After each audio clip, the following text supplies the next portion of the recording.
start talking about this week too. But yeah, the U.S. Open was pretty crazy. I mean, what was the biggest surprise for you, fantasy-wise? Let's see. Fantasy. I mean, I'm trying to think. Let me bring up some of. I mean, listen. You want to say that there was a good amount of surprises because there were some small names. I mean, John Rahm obviously, played as well as people thought he could. You look at smaller names, but when you look at the leaderboard on the back nine on Sunday, it was DJ, Grace, Lowry, Furyk. I mean, Garcia, Day. It was, all the top players in the world. I mean, Piercy was the worst player, and I think everyone knows if you play fantasy that he's a guy that can score if he gets it going. So, yeah. I mean, there wasn't much of a surprise when you saw the leaderboard on Sunday, I'd say. Yeah, exactly. Yeah, I mean, there's a few guys who kind of showed up a little bit, but probably the biggest surprise was just like Rory missing the cut, and then Spieth. I mean, I wasn't really that surprised about Spieth personally. Some other people, I'm sure, were. Spieth did exactly what I thought he'd do. I thought he'd struggle, and he struggled. So, kudos to me and you, I guess, for predicting that. But I didn't know Spieth. I think I definitely think you and I touched on that. It's not like we don't think he's a good player. It's just he's just not driving the ball well enough to have a scenario. Exactly. So that one worked out for us. I mean, Sergio worked out for me. I mean, I knew he was driving the ball really good. I thought he'd have a good week. He didn't finish, but he still was solid. Yeah, someone threw out there Gregory Bordy. I mean, how did Bordy finish? 17th. Oh, did he? Oh, okay. So he wasn't even that. I thought he might have collapsed, but I didn't keep tabs on him on Sunday. So yeah, that was my killer thing because I know you mentioned him, but I went Yeltsin over Bordy, and if I had gone Bordy over Yeltsin, who I like both of them, but I just like Yeltsin a bit more. But that would have propelled me to some nicer finishes. Yeah. How's that? So let's see. I got everything for this week in front of me. I mean, it's kind of disappointing because normally this event is a bit stronger of a field, but because of the Olympics, and the way that the schedule got pushed, no one's playing in it right after the U.S. Open this time around. So, a couple of decent players. I mean, you got Fowler, Reed, Furyk, Leishman, JT, but after that, it's kind of like, middle of the road guys. Man, Bill Haas, one of my favorites. You're not talking a premier field. Definitely, it's a lot weaker than it's been in the past. So, what are your thoughts? Listen, on Ricky Fowler. I mean, it's kind of disappointing. I mean, he had a really strong finish at this event, not this course. Last year, he's got one missed cut and one made cut on this course. The missed cut was on the number at Congressional, actually, so it wasn't even this event. But I don't really know what to say. I mean, I can't imagine spending $12,000 for him. I mean, it's a weak field, but he's missed 3 straight cuts. Yeah, it's so strange. I mean, you're like biases aside. I mean, I like Ricky Fowler, but I'm not going to sit here and tell people he's playing well or something because he's not. I mean, he's not playing well. So he's not coming in good form. He's 12,000. He doesn't look like a good play. That being said, you're getting Ricky Fowler probably at 10% this week. This is a great week to go stars and scrubs, in my opinion. There's a ton of players we can talk about where you can kind of mix and match. I like that strategy anyways for GPPs. So I'm not going to touch him in cash games, but yeah, I'm going to use Ricky Fowler in tournaments. It's strictly a game theory kind of roster construction thing for me. I still think he's a great player. He's just going through a rough patch, and maybe he does turn around, and maybe he doesn't. I just think from a theory perspective, he makes a lot of sense. I definitely think this is the week for Patrick Reed. Yeah, you like Patrick Reed? Yeah, I mean, listen, we've liked him forever. We liked him even last year. But it wasn't surprising, that he missed the cut because, his off-the-tee numbers weren't that good. I just thought maybe he'd be, getting everything else done enough to at least make a charge. So we weren't surprised. We had him in some of our GPP. We didn't have many of the cash, obviously. But, he's got, on this course, he's got a 34th and an 11th for this event in 2013 and 2014. The numbers are still really strong. Strokes gained all around. It's a course where approach and getting up and down matters a bit more than the overall driving from what from the stats that we see. So I would say in terms of the high price guys, I mean he's the one that if you're going to spend on either Ricky or Reed, or maybe if you want to call Furyk because he's above 11,000, I think he's the guy that you're probably going to go to. I don't know about Reed, man. Like I look at the stats, and I mean they're not bad. I agree. Like it just looks like he needs to get his putter going, but I think if I'm going to pay up, I'd still rather pay for Fowler. I know how stupid that sounds, but it really just comes down to the ownership thing. I think everyone's going to congregate to Reed because Fowler is just in this funk. I still would rather take Fowler over Reed, like 50-50, everything considered. So, especially with the ownership, I don't know. That's just, again, it's more of a theory thing. I can't argue that Reed's probably like playing better right now. That's for sure. I mean, listen, if you're going to come from the ownership perspective, I definitely agree. I think Reed is going to be significantly higher owned than Fowler. So, if you're going to pay up in cash, I think Reed is probably the safer call. But you're going to get the return. I could definitely see based on what I'm looking at, and obviously we had the delayed start because we were traveling yesterday. So yeah, just digging in now, but. From what I can see on the prices, it's I'd be surprised if Reed's not the highest owned player this week. I mean, yeah, Hoffman looks good, but I mean I think Reed's probably going to be in the mid-20s, upper 20s. Yeah, that's the vibe I'm getting to. I mean, people might congregate to Furyk, but I don't think he'll be too popular. I think Reed's the more popular play. I don't know, maybe Fowler even still pushes like 20% just because there's such a lack of options, right? I mean. That could happen, but I'd anticipate Reed being the definite popular pick. I haven't still been seeing like what a bunch of people are recommending and stuff because it's a bit of a slower week with the U.S. Open, but I mean Reed, like strokes gained tee to green, he looks good. Off the tee, he's okay. Doesn't hit a ton of greens in regulation. Yeah, it's one of those things. I know when he played well here, I think it was back in 2014. He was in pretty good form, but. I don't know. It'll be interesting to see what happens this week between those two guys because it'll be pivotal. Which way you go, especially if one of these guys ends up really sucking. So that'll be interesting. Yeah, let's see. I haven't opened up the chat yet, so let me see what we got there. I have it open, but I don't.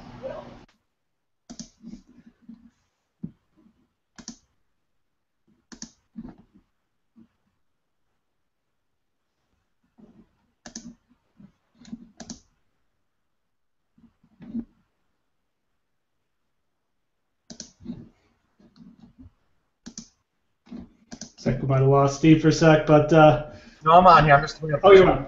Yeah. Oh, okay. Oh, okay. Yeah, no worries. Oh, you just muted. Okay. But I mean, like those top guys, obviously, Fowler and Reed, I think will both be semi-popular. Reed, for sure, in my mind, is going to be higher owned. But then you got a bunch of guys who just look overpriced a little bit. I mean, Leishman, Thomas, Hoffman, Woodland, Palmer, Steele. Players you like, but generally players you try and get at a discount, in the stronger field rather than pay up for, I guess. Or that's kind of the way I feel about those guys. Yeah, I mean the model for us has Hoffman as the number one guy this week. I'm not sure where you're at, but we have him ranked second in recent form just in this field. Key stats and course history both top 10. I mean he's 8 of 9 cuts. Overall, 6 of 7 at the course. He's obviously having one of his, better years consistency-wise that he's probably ever had. So, outside of, the missed cut of the players on the number as part of the bad draw, he's basically finished no worse than 42nd over the last 3 months. So, yeah, I think, in a weak field and a place that he's had success, I think, he's someone key in on. I mean, he's got he finished in 3rd in 2014, 28th in 2013, 22nd in 2012, 45th at the U.S. Open here. So, he's played well at this course. He's playing well. I think above 10,000, he's probably, if you want to use the term safe, which is always the most dangerous word to use in what we do, I would say he looks like the safest option numbers-wise. Yeah, Yeah, and I mean, with his recent form, I'm not shocked he's popping up for you guys for sure. Um, I've never been like a huge Charlie Hoffman fan myself, but he is playing really well right now. So I kind of agree with that word "safe" that you kind of threw out there. Woodland's been in good form. I know he missed the cut at the FedEx, but he had played a lot of golf. He played the U.S. Open qualifier. I wasn't actually shocked to hear him or to see him struggle that week. So I don't hate getting back on Gary Woodland, especially for tournaments. I probably prefer him over Hoffman. Hoffman for cash, definitely safer play. Um, Going down, I think Brandon Steele's another guy you could kind of start your cash games with this week. I don't know how he's checking out for you guys, but he makes a ton of sense to me on this course. It's Steele. Yeah, Steele, yeah. Listen, he's his worst start here was in 2012, and he's got back-to-back top 20s. Finished fifth in 2014 on this course. He's in our second class, which is 13th in overall ranking, so obviously really strong. I mean, he's fifth in our course history, 19th in our recent form. The price, because of the field, it doesn't look really good to us because our points gained against price number is 15 below, so he's not averaging enough points to merit the price, but that's what we always see when it comes to fields like this. So yeah, exactly. Definitely a guy I think you'll probably get some strong value from if you're playing in GPP because of the price. Yeah, definitely. No, and like I said, I think he, like other top guys, I'd really probably feel most comfortable with him starting a cash lineup. You could obviously then pick and choose if you want to go with another guy, but I like Steele this week for sure. The guy I'm really focusing on this week, the guy I kind of wrote up already, is Byung-Hun An. Played great at the Memorial, played pretty damn solid last week too. Really no blow-up rounds. He's putting well. It's kind of interesting. He was like T4 in putting last week. I think he ranked really highly in strokes gained putting at the Memorial too. His tee to green game we know is good. He can hit it far. If the putter keeps up and he has a good week driving, I mean, I think he can win this event. I mean, I just look at this field. None of the guys above him inspire me. I mean, I'm kind of expecting him to swoop in here and have a really good week personally. So I love An for tournaments this week. Just in this field, price nothing. I just think that he's just as good as anyone else above him. So. Yeah, I mean, 23rd last week, 11th at the Memorial. Had a rough Wells Fargo, but that's coming off of a second place at Zurich. So I mean, the numbers. He's definitely playing better and more, I guess, as expected. I feel like when he kind of came on last year, people were very interested in him, and he didn't really pan out. The people are trying to get ahead of it, and now he's finally coming into form, maybe figuring out some things. Yeah, I think with him, it's like I said, it's if he's got his putter going, I mean, that's huge. So, people don't know who he is that much. He's good, really talented young amateur player. Had won the U.S. Amateur when he was really young. Yep.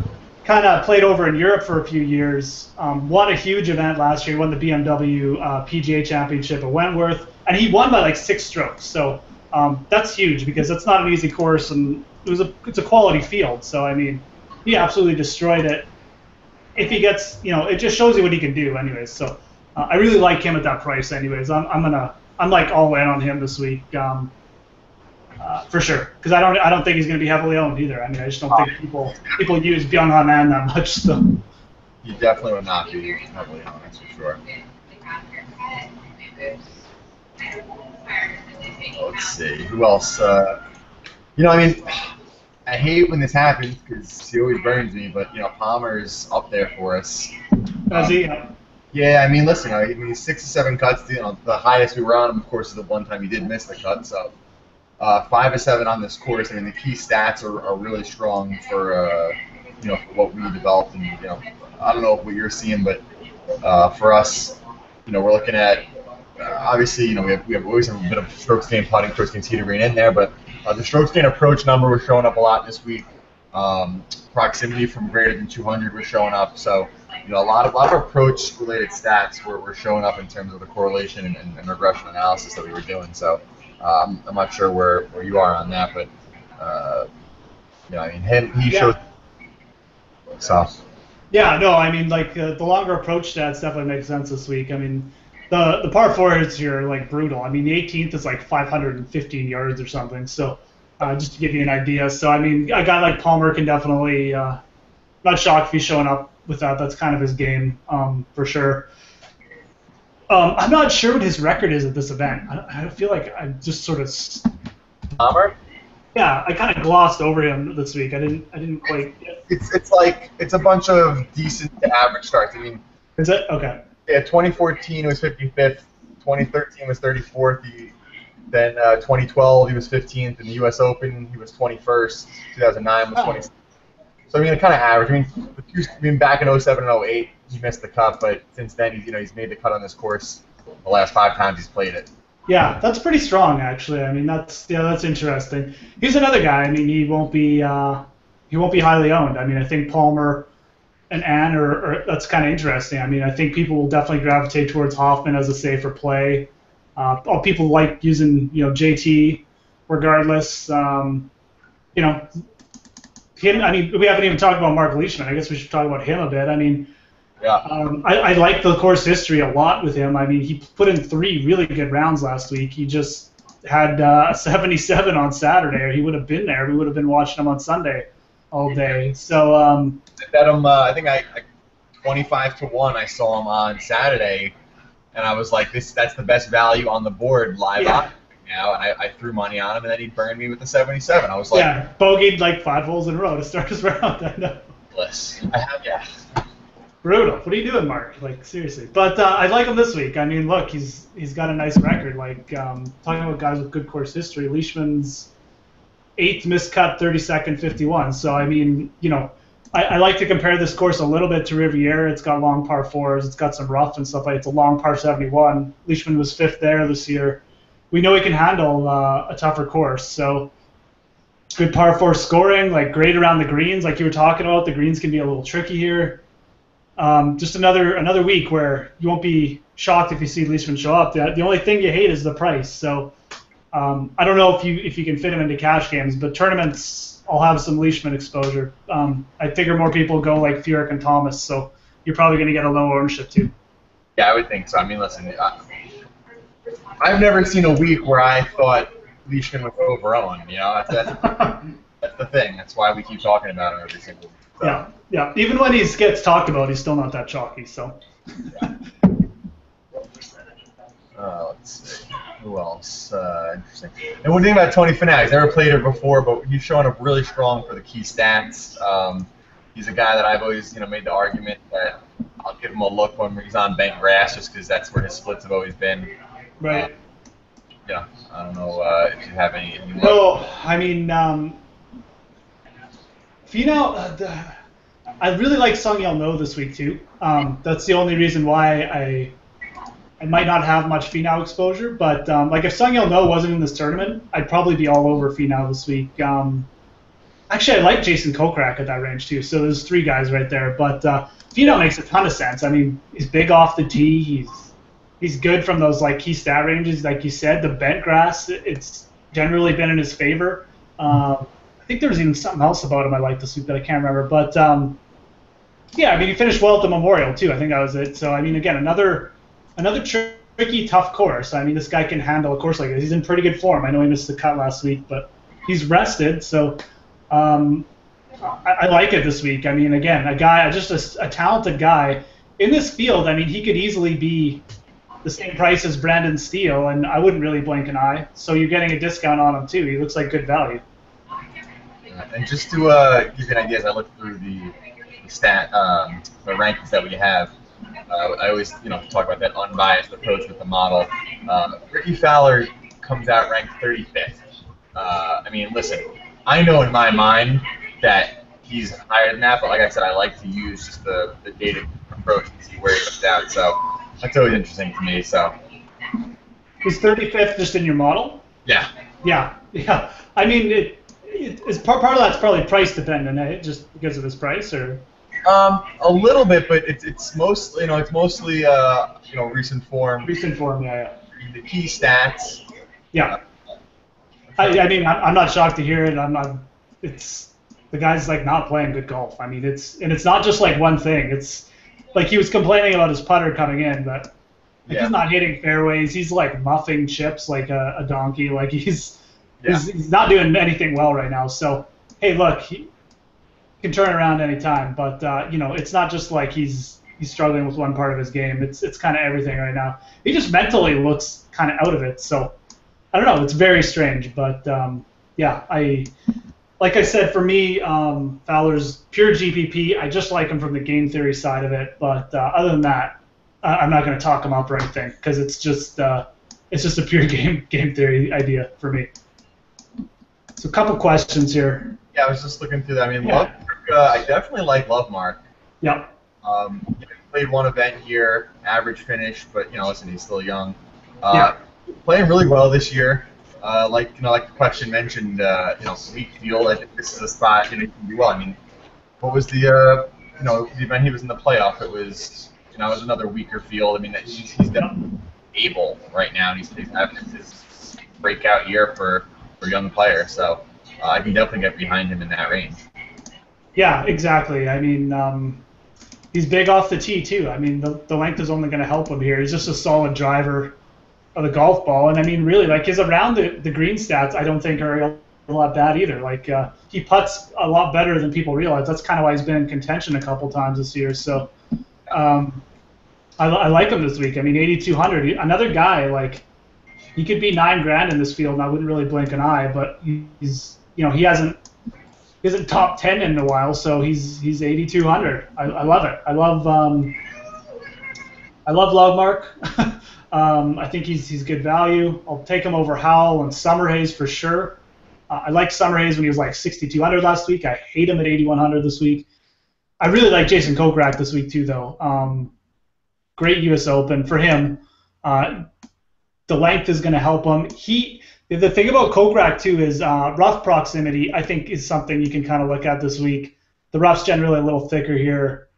If you miss the fairway, which he might, he's going to be able to get it out a little better. Played well again at Riviera, another tough par 71. So I like a lot of things about Jason Kokrak this week too. Yeah, let me see if he shows up. Obviously, made the cut last week, made a push, and then kind of died out. Let's see. Emmys have him 25th ranked overall, all in.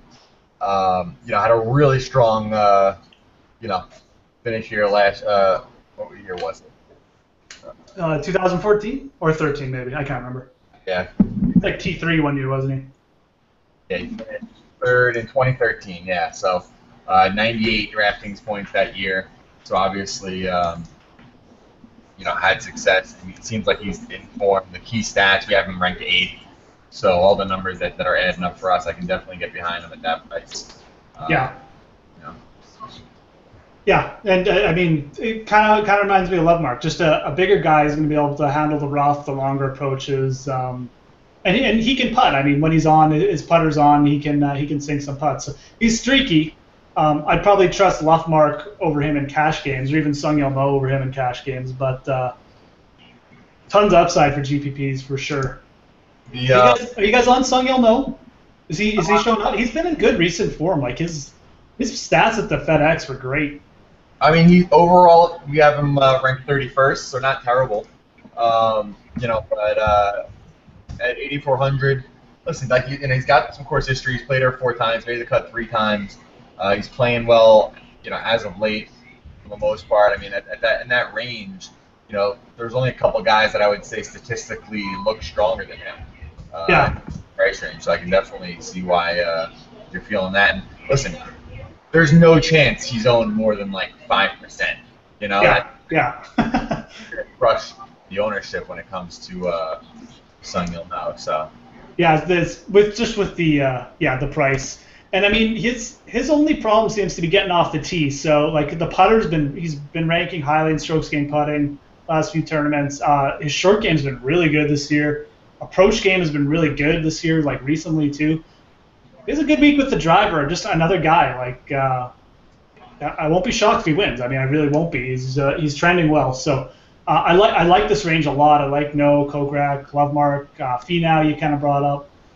There's a lot to like about this range. So that's kind of a range you could think about stacking with, with two 9K guys or something, and then go complete scrub or whatever. I don't know, but some good cash game plays there too, I think.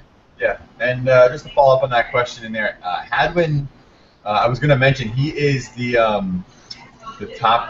highest ranked player under 8,000 for us. So Yeah. the idea, he's a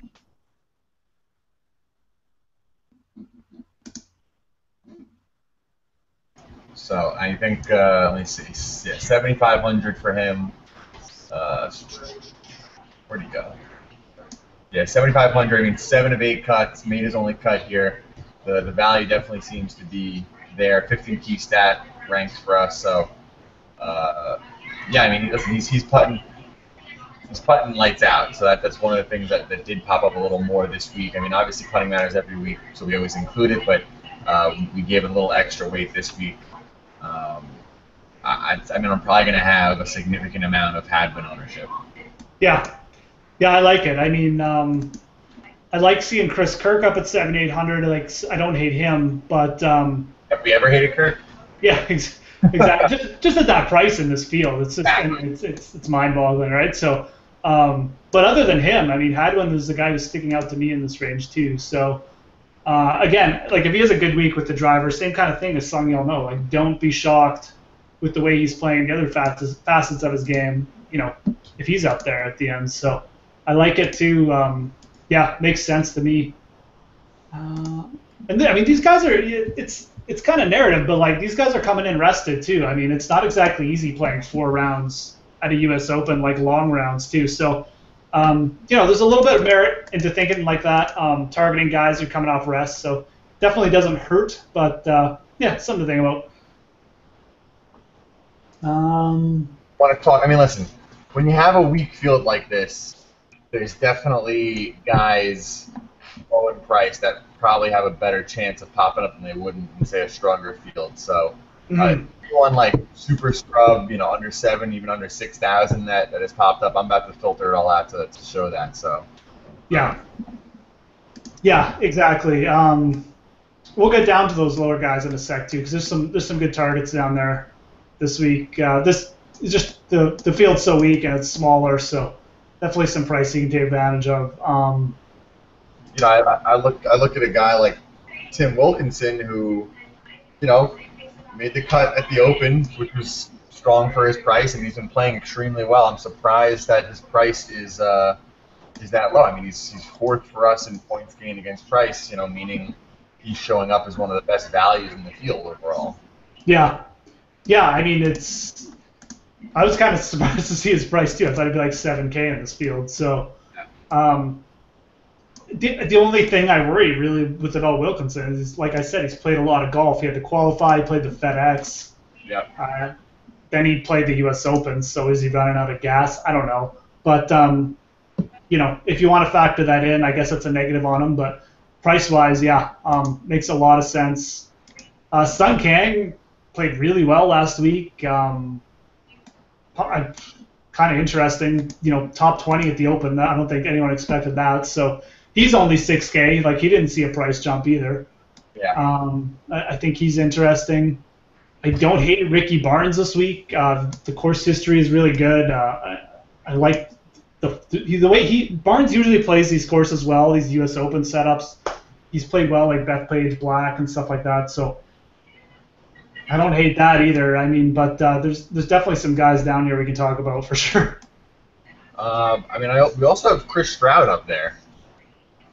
Chris Stroud. Is he going to finish the tournament, though? That's the question, right? I mean, that's the thing. When I put up our kind of overview of players, it talks about, I got him as 6 of 6 cuts over the last 12 weeks, but that doesn't show the withdrawals and the DQs, Yeah, exactly, yeah. He finishes, he makes the cut. That's what I found.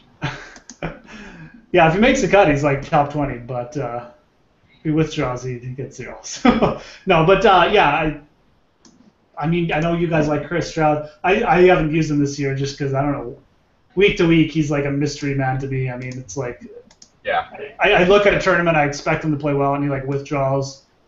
then he's like all of a sudden like pops up at the Wells Fargo or something, and then it's like I don't know. So That's the thing. I mean, listen, Bobby and I have focused a lot more on cash, as we've said over the past 2 weeks. But he's definitely not a guy that's going to be on like all of our cash cores. He's just yeah, yeah.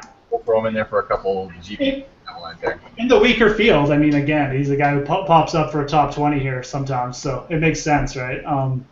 Yeah, for sure.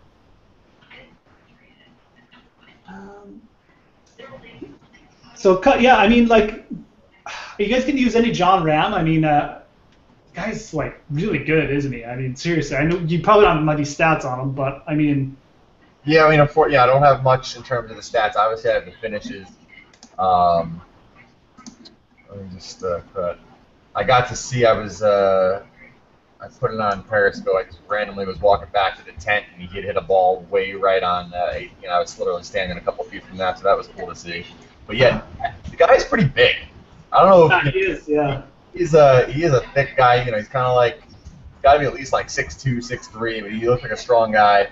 Obviously, listen, you come out you play the way you did last week. You expect to play even better this field. Obviously, he's never played her before. The amount of DraftKings points he scored last week relative to his price, I got to say, we're going to give him a shot. I mean, if you take our FG metric score for the lineup, he fits into the optimal, if you want to call it that lineup. So he's definitely one of the higher ranked guys. It's tough to do that with the volume, but we try and discount as much as we can. So the fact that he still shows up, even though he only has the one event, it's interesting. Definitely.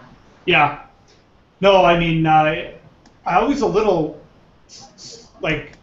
I always seem to like be a little bit, I want to see what these guys are going to do, but then you don't get on them in the first couple events when they pop up. So I really like what I've seen from him. I mean, he hits it big, but I mean, he's just solid. I mean, like you said, he's a big guy, but he can play. He can kind of do it all. So I like him in this field. I mean, it's a depressed field. His first tournament as a pro, I won't be shocked if he's like up there again. So. I think he's interesting. Harold Varner III is playing really well too. His price went down from the FedEx, which is kind of interesting. He finished T16 at the FedEx. He's 7,500. Now he's 7,100. Yeah. Look, I mean, the guy's like he gets off the tee really well. I like Varner this week too for that price. Yeah, I mean, that's always been his thing. I mean, he's definitely a ball striker. He can hit it long. He does not putt the ball well, but he's been putting a bit better. We have him ranked 21st in key stats. So, considering we're using 30% strokes gained putting in the model, the fact that he still shows up that high in the key stats is pretty encouraging. I mean, at that price, he's 15th in our P gap rank. So, he's definitely showing that the price is worth a look based on how well he's actually performing the last 12 years. Yeah, he's putted a bit better. I mean, he's ever since he went on his run, he's made 7 straight cuts in a row. So, definitely been putting a little bit better. But that price is really interesting. Wesley Bryan's in the field again. He's only 7,100 this week. He's a pretty solid putter, so you never know. I'll probably like roll with Ram or Varner over him, but just another talented guy you're getting a pretty good price on, so kind of interesting. Yeah, he's the guy that's basically gotten it all done on the greens from what you can see by his numbers. Yeah, like on the web. Yeah, exactly. So the he's a good putter. He's got nice putting stats over in Europe, anyways. I'm not sure how he handles the bent grass or anything, but kind of interesting. Burned a lot of people last week, I think. Yeah, of course. I didn't have any of them, but. Let's see. Who else we got that's kind of juicy?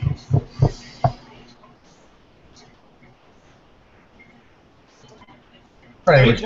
That finished like second, or he was in the lead, but then was that like a couple years back? Trying to look at some course history guys, just guys that maybe finished. Where was he? I think he's down there. He finished second in 2014. Sean Stephanie, 34th in 2013. not playing too hot lately. I'm trying to look at guys that have real strong course history.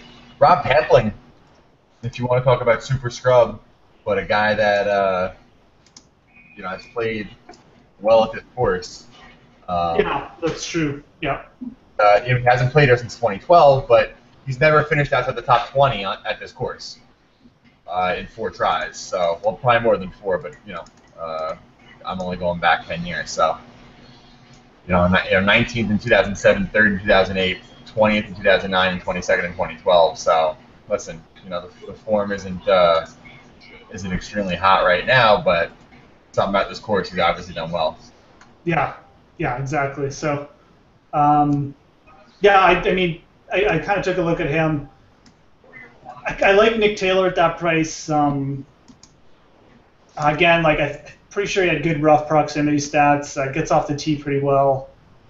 He handled the North. Yeah, he did well at the Northern Trust Open. So I don't know. He's been pretty consistent this year. He's like 2 of those last 4 cuts, but he's made 13 and 19 on the year. So at 5,500, like in this field, I'm kind of looking at him and I'm like, probably a little bit cheaper than he should be, but yeah. So I don't mind Nick Taylor at 5,500. I think if you're going like down that far, he's interesting. We kind of mentioned Rob Oppenheim in the chat. He had a really good week last week. Like he didn't make like any big scores. He just was like few bogeys, like only a few birdies, but like only 1 double bogey on the week. He gets out of the rough really well too. I was looking at his rough proximity stats. So maybe not great off the tee, but approaches is better. And approaches from the rough, he's really good. So I'm going to be using me some Rob Oppenheim in my stars and scrubs this week. Let's see. Webb Simpson, obviously a bit disappointing last week if you gave him a flyer. Price jumps up, I think $1,700, so you do it that way if you want. And he's showing up overall in the model because he has played pretty well and then got really strong course history, but I'm not sure I'm ready to trust him yet. Now, I hate the recency bias because I actually decided to go with him and I haven't been doing that. The last week he kind of hurt me, but yeah. It's. I almost just cross Webb Simpson off every week because it's like I swear to God every time I'm like, oh, this should work out for Webb Simpson. It doesn't work out. So yep. That's obviously biased, but I don't know. Yeah, I'm sure he'll have a good week because I'll have none of them. But I'm fine laying off Webb Simpson myself. I don't know. Maybe the guy will figure out how to putt again, but I don't think he has yet. So. Anything interesting about Luke List? That was one of the questions in the chat. I mean, I'm trying to dig up something I like about him, but the numbers don't look too solid for him. I mean, I'm looking at a lot of his R data, and what I'm seeing is that his R data stats, basically the number relative to the field, is worse than a lot of his stats against the tour. So, we generally try and identify people that the R data is better than the tour because it's kind of something that people aren't noticing. If you look at PGA Tour.com and you see someone's ranked, 10th on tour in something, but it's only because it's a raw number that's not taking into account the fields they're playing against. They might actually be ranked 50th when it comes to that relative score, and Right. that. So when I'm looking at Luke List, which was a question in the chat, he's kind of showing the opposite. I mean, I look at say his par 4 scoring. He's ranked 67th on tour, but the R data has him ranked 99th. Bogey or worse, 143rd on tour, which is actually not terrible because it's actually taking everyone ever on tour this year, so it's like 500 people. But his R data rank is 212, so anytime that number is actually worse than their real rank, I kind of gives me pause. But Right. I don't really see much else to like about him. I mean, we liked him about a month or 2 ago. He was popping up a little, but he hasn't shown much over the last 12 weeks or so. Yeah, I was kind of looking at him this week too, but it's kind of that thing. Like he was paying off for people earlier in the year, but the putting's gone. He's maybe not hitting it as well, and yeah, it's just not there right now. So and like you said, I mean, if his relative stats aren't good either, then you can't even really you can't even give him that bump. So, what about Martin Laird? Like, is he popping up in any stats like that for you? Because I mean, he's got some decent results at similar courses. Obviously, 3 missed cuts, but he's a guy like fit-wise should fit this course because he can get off the tee well, and when he does, he can set up the rest of his game. So I don't know. I mean, 5,900, that'd be a guy I wouldn't hate taking a chance on this week. Definitely good enough to pop up here. Yeah, I mean, listen, it's scrambling proximity. He's showing he's doing pretty well. Yeah. His relative data for that 200-plus yard range is pretty solid. He's hitting about 4 feet closer than the fields he's played against. Overall, his average proximity, he's just slightly better than the field, which is actually like a pretty good positive. Putting has been okay. He's not 3-putting as much as the field. I mean, I'm trying to find out some things to identify, but yeah, I mean, listen, at 5,900, you're not gonna. It's hard to find guys that it's gonna light up the stat page, but yeah, exactly, yeah. There's a couple spots where he's okay at 5,900. I think I'd probably take him over Luke List. Yeah, that's kind of what I was thinking too. That's kind of why I brought him up. Like, if you're looking for a guy, to kind of swerve off of, and I know Pathauer had a good week last week, so we could, get another guy you might want to think about. He's got pretty good rough proximity stats. I usually only look at Derek Pathauer in Florida because he's a Florida guy. He's played some events well there, but he had a really good week last week, so might just play him just to see if he can keep it going. Yeah. I mean, listen. If you want to go big with a couple of those guys in the 9s, if you want to, like, if you're going to go a Steele and Fowler lineup, and have one of those other guys in the 8s, you could probably dip down here around that 6,000 range and put some stuff together. Yeah, I mean, I'm all about that this week. I think in these smaller events too, you have a better chance of getting guys through the cut. The field's weaker. They're coming off a U.S. Open too, so maybe some of these top guys just say, screw it, I'm going home, or I just don't really care this week. This is a week where I really like that strategy. So dip down as far as you can, in my opinion, and just go with the guys you think are going to show up this week. So obviously it's easier said than done, but I like from a roster construction, anyways. I'll tell you one thing. Young Hanan is definitely looking strong in a lot of the relative data. I mean, he's ranked first in the field in average birdie or better. I mean, he's averaging 5.9% more birdies in the field he's played against. You look at his par 4 scoring, the raw rank, we have him at 184th, but against the fields he's played against, he's actually 126th, which, again, it doesn't sound like it's great, but it's a pretty big gap. It can be misleading. I mean, when you see like those huge gaps, that's what's interesting, in the positive. Same for bogey or worse. He's ranked 180th on tour in the raw rank for bogey or worse, but he's actually 102nd on tour for our data, which puts him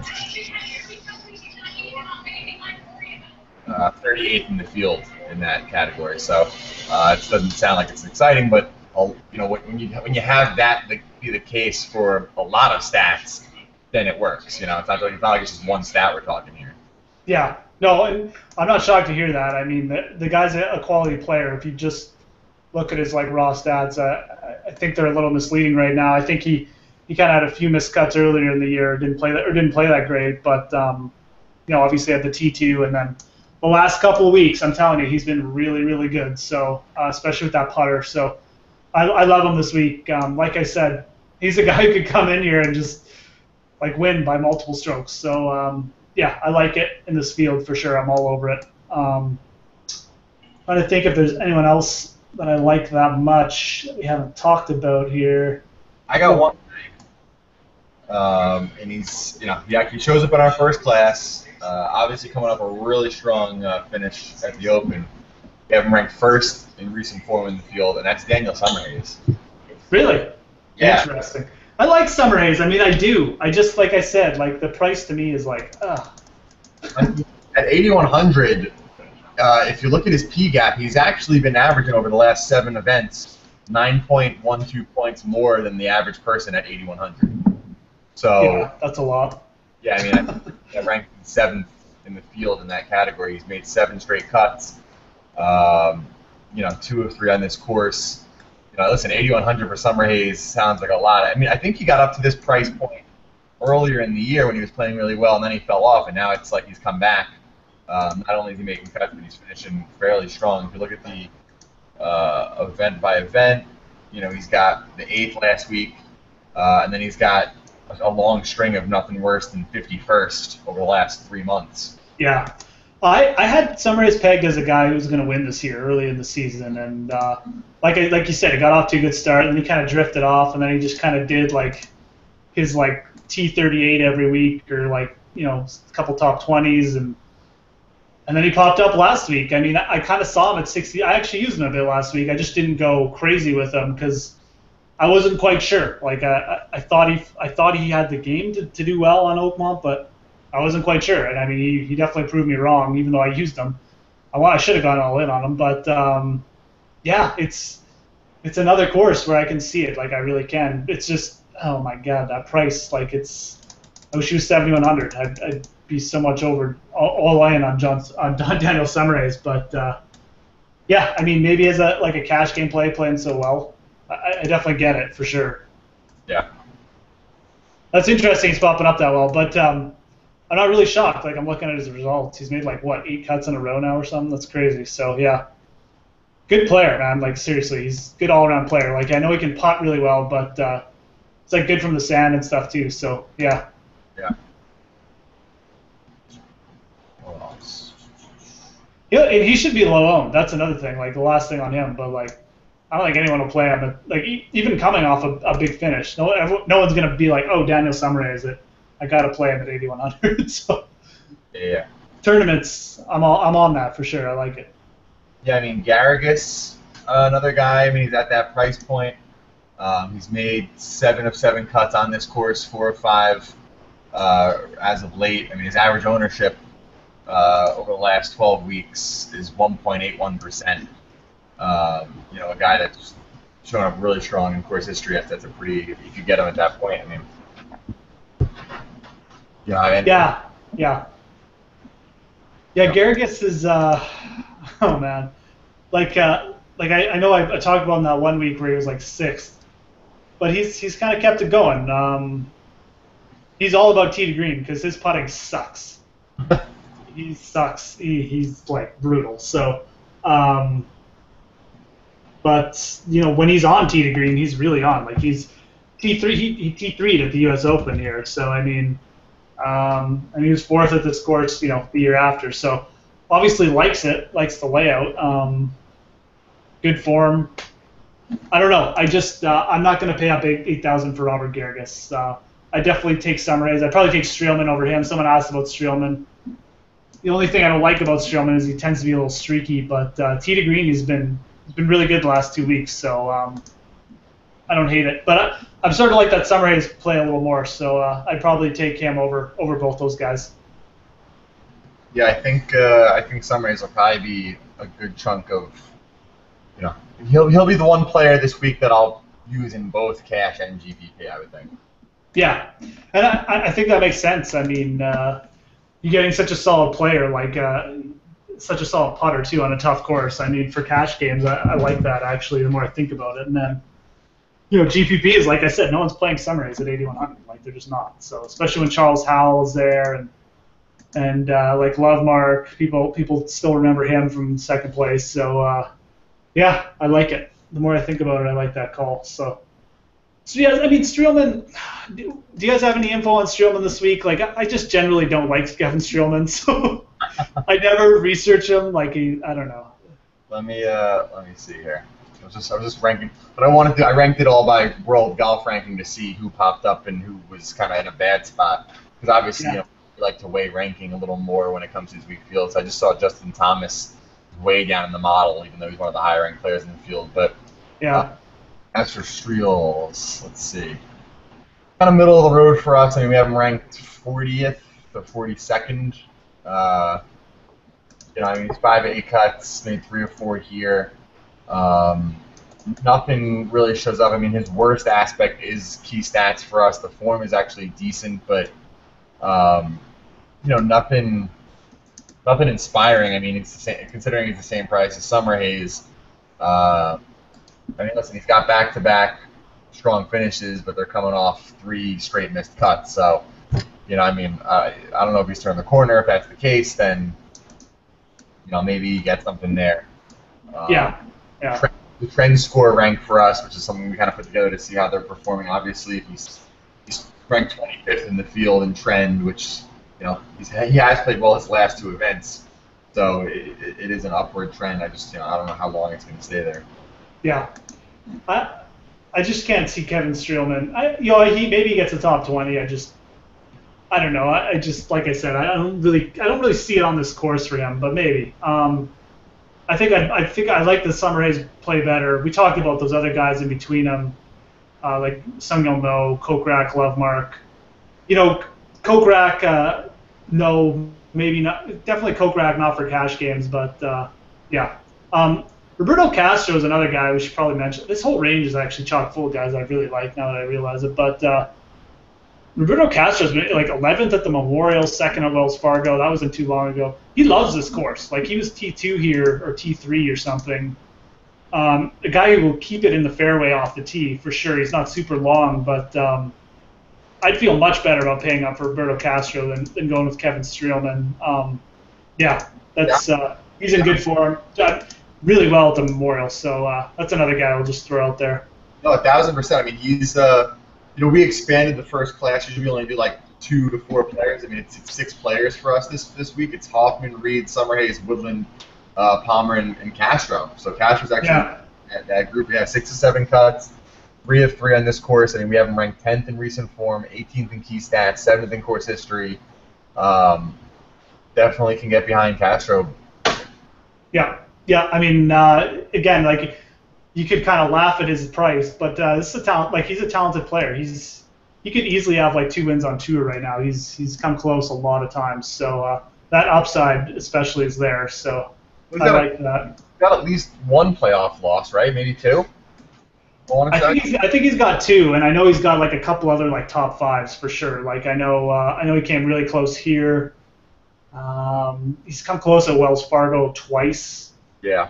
And there was another tournament he was really close at too. So, and he was like T4 earlier this year, like a crappy event like the Sanderson Farms or something. So, yeah, definitely a guy who's can go out there and shoot some low rounds and get himself in it. So, I would much rather pay up for Castro than Streelman, I guess, is the long answer to this, or Garrigus this week, I think. Although Garrigus, man, like he does do well at this course. So. How about a guy that I feel like you and I have talked about a few times. I like the price and the course history on John Senden. Yeah, what is the price on Senden? I forget. Yeah, 7,200. So, I mean, kind of a Roberto Castro type of guy too. Like, he'll keep it in the fairway. Played well at the Memorial. So, yeah, I mean, I like that too. I really like the price actually now that I look at it, 7,200. Yeah, I mean, like strong Wells Fargo, strong Memorial, weak Dean DeLuca. Yeah, I think he might have screwed some people there. He might have screwed me there. I can't even remember if I played him there or not. But no, I like it. I like John Senden. I recognize him as a guy like a poor man's Luke Donald in terms of horse for course. I feel like he's a guy that gets you more value at the courses he's had success at. Yeah, that makes sense. I mean, just a solid ball striker for sure. He'll. I mean, this course, it's either you're going to keep it in the fairway, hit a lot of greens, and just like be tidy around the greens, or you're going to bomb it and be able to hit it out of the rough, and you're going to be able to scramble. Senden definitely fits the mold of the guys who can just like keep it in the fairway at this course. So, I could get on that play for sure. Probably a better cash game play than some of those guys, but yeah. Let's see. One question there. So, Lovemark or Kokrak, if you had to just pick one for GPP, I think you stated Kokrak earlier. I think I'd go Kokrak. Yeah. I mean, listen, if you when you if you're going to ask me particularly for GPP, I think that you're really weighting the ownership. I mean, I think I might like Lovemark as the better player, but yeah, I mean, I don't find them so different in ability that you're probably going to get a better return on Kokrak when it comes to ownership. Yeah, yeah, that's about where I'd be at too. Lovemark probably long term, more consistent player, but we've seen Kokrak pop up. He pops up on courses like this, so I like it. I played really well last week. He was driving the ball well, so that's a good sign for him. Yeah, I had